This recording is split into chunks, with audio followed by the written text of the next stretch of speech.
Hello students, today we are going to discuss this poem, The Road Not Taken. Okay. तो आज हम लोग इस पोएम को डिस्कस करेंगे। इससे पहले मैंने आप लोगों को इससे रिलेटेड वर्ड मीनिंग्स प्रोवाइड कर दिया था, तो आई होप आप लोगों ने फेयर में लिखा होगा, उसे याद किया होगा। तो आज इसे डिस्कस करते हैं, ध्यान से समझोगे।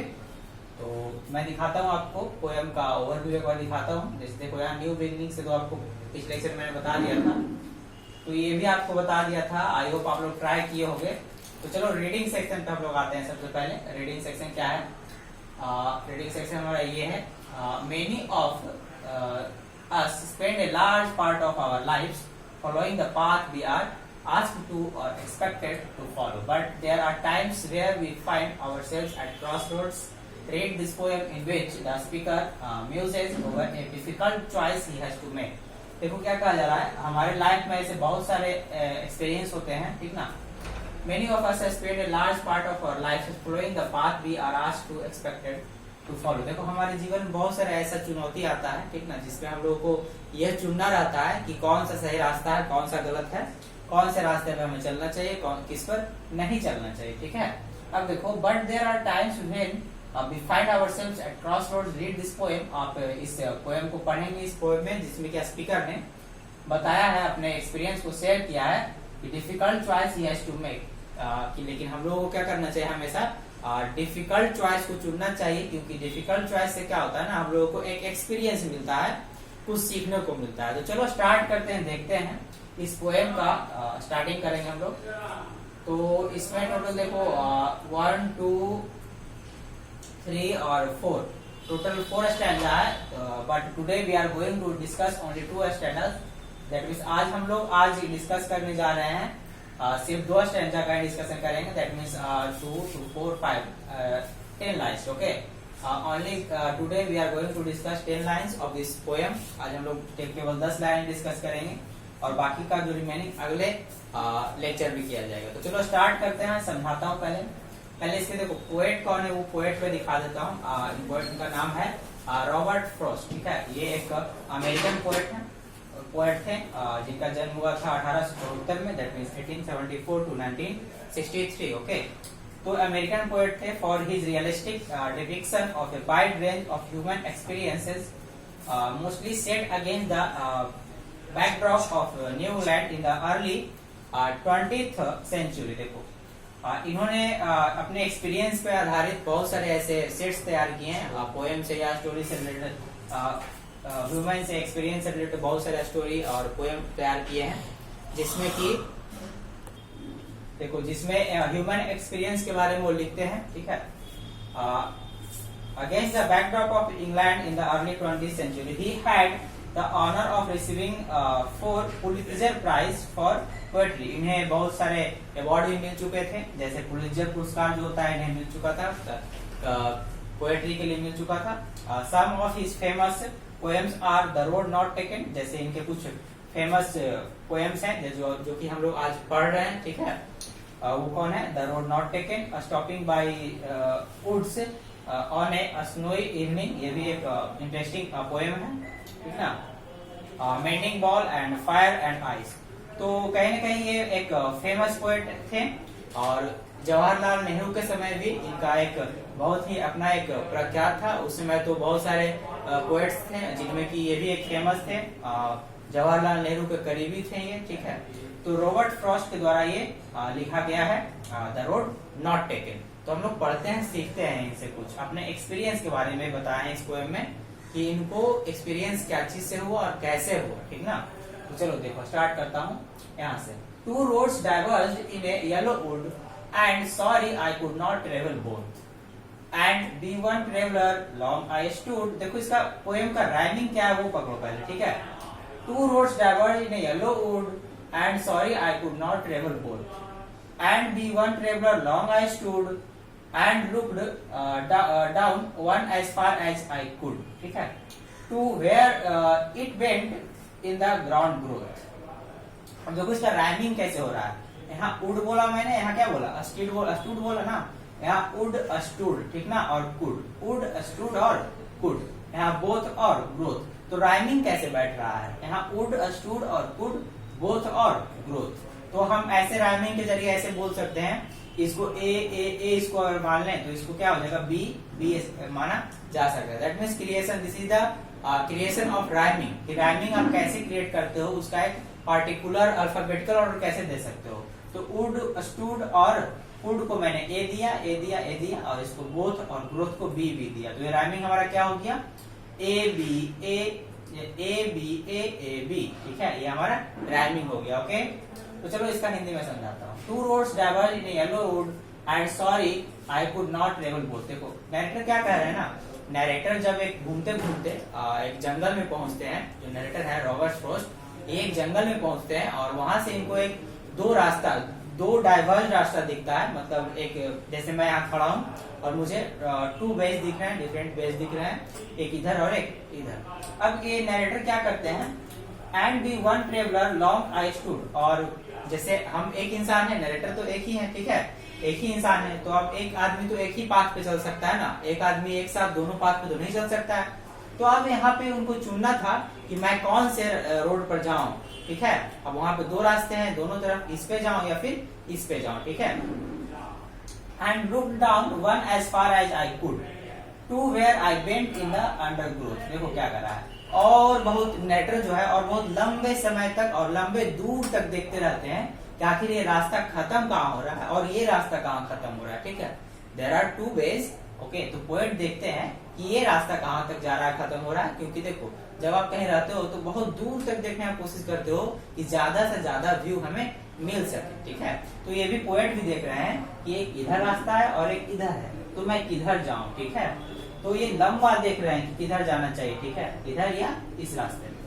अब यहाँ देखो, to where it bent in the undergrowth. अब देखो बेंट मतलब मुड़ना। ठीक है, अब इसमें दोनों रास्तों में से एक रास्ता ऐसा है जो आगे जाकर क्या हो गया, बेंट हो गया, दैट मीन्स मुड़ गया। ओके, अब जहां से वो रास्ता मुड़ा है, ऐसे आप रूरल एरिया में अगर जाते होगे या फिर कोई ऐसा एरिया में जाते होगे जहाँ पे दो रास्ते एक पॉइंट से स्टार्ट हो रहा है और आगे जा करके उसमें से एक रास्ता आपका क्या हो रहा है, बेंट हो रहा है, दैट मीन्स मुड़ रहा है।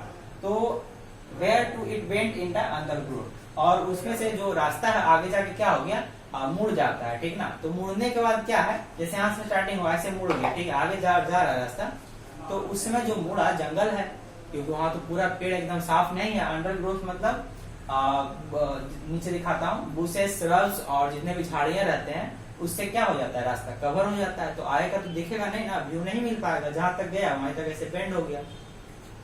तो नरेटर बहुत लंबे समय तक देखते हैं कि ये रास्ता आखिर जा रहा है कहाँ और मुझे किस पे चलना चाहिए। ठीक है, either two ways we have to choose one. Okay, they took the other as just as fair and having perhaps the better claim। देखो क्या है, then took the other as just as fair। तो narrator कहते हैं, poet सोचते हैं कि चलो हमें अब एक रास्ता तो लेना ही पड़ेगा, तो then took the other और दूसरा रास्ता लेते हैं। ठीक ना, as just fair, तो मुझे इन्हें ऐसा लगता है कि जहाँ पे मतलब बेंट हुआ है तो ऐसा रास्ता लेना चाहिए, एक कोई ना कोई रास्ता लेना वाजिब है, मुझे तो कोई ना कोई रास्ता लेना ही पड़ेगा दोनों में से। Okay, and having perhaps the better claim because it was grassy and wanted wear. देखो क्या कह रहा है, बियर मतलब यहाँ पहनना नहीं होगा, मैंने पहले ही बोला था, बियर मतलब होगा बहुत लंबे समय तक यूज करने वाला कोई चीज। तो यहाँ देखो क्या हो रहा है, and having perhaps the better claim because it was grassy and wanted wear. देखो क्या कह रहा है, जैसे आप ग्रामीण रूरल एरिया में जाते होगे तो जो खेत होता है, खेत में जनरली जब एक ही रास्ते से बहुत सारे लोग आना जाना करते हैं, आसपास में रहता है, घास रहता है, लेकिन जब आप एक ही रास्ते से आना जाना करते हो तो वहाँ पे घास उगना क्या हो जाता है, बंद हो जाता है। दैट मीन्स वहाँ का ग्रासी एरिया क्या हो जाता है, खत्म हो जाता है। साइकिल्स, मोटरसाइकिल जितने भी होते हैं और आदमी के चलने से, पासर बाई के जाने से, मतलब राहगीरों के जाने से क्या हो जाता है, वो उस पर घास उगता ही नहीं है। ठीक है, तो क्या कह रहे हैं, because it was grassy and wanted wear. तो ये सोचते हैं कि मुझे वह रास्ता लेना चाहिए जिस पर कि घास और पेड़ पौधे क्या है, कम है, और जो प्लेन सीधा रास्ता है। ठीक है, दैट मीन्स ये नहीं चाहते थे कि जहाँ ज्यादा घास है, जहाँ ज्यादा पेड़ पौधे हैं, उस रास्ते से ये जाना नहीं चाहते थे, और ये चाहते थे कि मैं उस रास्ते से जाऊं जहाँ से लोग अक्सर आना जाना किया करते हैं। दाव, दाव मतलब यद्यपि। ठीक ना, as for that the passing there had worn them really about the same. देखो क्या कहा जा रहा है कि यहाँ पे देखो, जैसे पहले इन्होंने क्या कहा कि मुझे वैसा रास्ता लेना चाहिए कि जिस पर कि लोग अक्सर आना जाना करते हैं, लेकिन उसी के तुरंत बाद ये अपने स्टेटमेंट को कॉन्ट्राडिक्ट भी कर रहे हैं कि नहीं, मुझे ऐसा करना चाहिए। जैसे आगे जाकर के पहुंचते हैं तो देखते हैं कि जो रास्ता इन्होंने लिया है और इससे बगल वाला रास्ता भी सेम वैसा ही है कि इस पर भी आगे जाके क्या आ गया, घास फिर उग चुके थे और बगल वाले रास्ते पर भी घास उग चुके थे। तो आगे जाकर ये देखते हैं कि नहीं, दोनों तो सेम ही रास्ता है, मैं किसी पर भी चलूं अपने मंजिल तक तो पहुंचना है, कहीं ना कहीं तो पहुंचना ही है, ठीक है। तो about the same had worn them really about the same, तो दोनों रास्ता कहीं ना कहीं आगे जाकर के सेम ही दिख रहा था नरेटर को, ठीक है, पोएट को। अब चूज करना था इनको कि मैं किस रास्ते पर चलूं, या तो दोनों पे तो चल नहीं सकते हैं, अब एक आदमी है तो दोनों पर तो एक साथ एक नहीं चल सकते हैं। अब चुनना था उनमें से, दोनों में से कोई एक चुनना था कि चलना किस पे है। तो ये जो 10 लाइंस का मैं एक बार फिर से समराइज कर दूं, आपको ज्यादा समझ में आएगा, और बाकी जो रिमेनिंग पार्ट्स है इसका वो हम लोग अगले लेक्चर में देखेंगे। तो यहाँ फाइनली हुआ क्या, जैसे येलो वुड है, जो नरेटर यहाँ पहुंचते हैं, एक जंगल में पहुंचते हैं, जंगल में देखते हैं कि कुछ पेड़ पौधे जो है वो मतलब पीले पत्ते से लदे हुए हैं। पीले पत्ते से लदे हुए मतलब क्या, जैसे ऑटम का सीजन है तो उस समय पतझड़ का मौसम होता है जनरली, तो पेड़ क्या हो जाते हैं, सूख जाते हैं, पत्ते क्या हो जाते हैं, पीले हो जाते हैं। तो वहाँ पे इन्हें क्या दो रास्ते दिखता है कि अब इन्हें लगता है कि अब किस रास्ते पे जाना चाहिए, इधर जाओ या फिर इधर जाओ, क्योंकि सिंगल पर्सन है तो ऑब्वियस है कि एक आदमी तो एक बार में एक ही रास्ता ट्रेवल कर सकते हैं ना, दोनों तो ट्रेवल नहीं कर सकते हैं। तो इनको उसमें चुनने में बहुत दिक्कत हो रहा था कि मैं जाऊं तो किस रास्ते पे, या तो इधर करें या फिर इधर जाऊं। तो जैसे ही दोनों बहुत दूर तक दोनों रास्तों को देखते हैं तो दोनों रास्तों में कहीं ना कहीं इनको दिखता है कि दोनों आज आगे जाकर के क्या हो जाता है, बेंड हो जाता है, ठीक है, दैट मीन्स मुड़ जाता है, कहीं मुड़ के फिर आगे और नया रास्ता बनता है। तो जैसे ही जहाँ पे मुड़ता है वहाँ पे बहुत सारे क्या रहते हैं, अंडर ग्रोथ, दैट मीन्स बहुत सारे उससे श्रब्स रहते हैं, झाड़ियां रहती है, तो आगे का रास्ता क्लियर तो हो नहीं पाता है कि आगे फिर कहाँ तक गया है।